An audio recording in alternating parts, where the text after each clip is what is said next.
Eicher van Tamil Nadu registration తోటి ఉన్నటువంటి ఒక ఐషర్ వ్యాను మనకు కలవరి టెంపుల్ దాటిన తర్వాత టువర్డ్స్ నెల్లూరు వైపు వెళ్ళేటప్పుడు బ్రేక్ డౌన్ అయినందువలన రోడ్డు మార్జిన్ తీసి రోడ్డుకు సైడు మార్జిన్లో ఆపుకోవటం జరిగింది.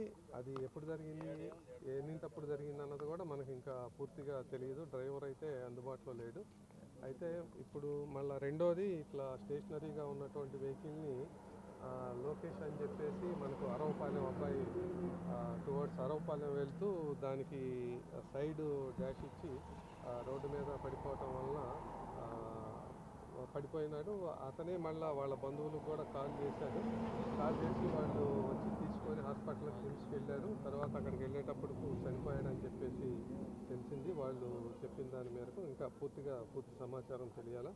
అయితే ఇప్పుడు ఈ వెహికల్ తమిళనాడు రిజిస్ట్రేషన్ ఉన్న దాంట్లో గూడ్స్ కూడా వదిలిపెట్టేసి వెళ్ళిపోవటం జరిగింది డ్రైవరు. దాంట్లో ఇంకా ఏమైనా ఉన్నాయా అన్నది మేము వెరిఫై చేసుకోవాలి. ఇంకా తెలియదండి, చూడాలి. వెరిఫై చేస్తే కానీ మనకు పూర్తి సమాచారం రాదు. Thank you.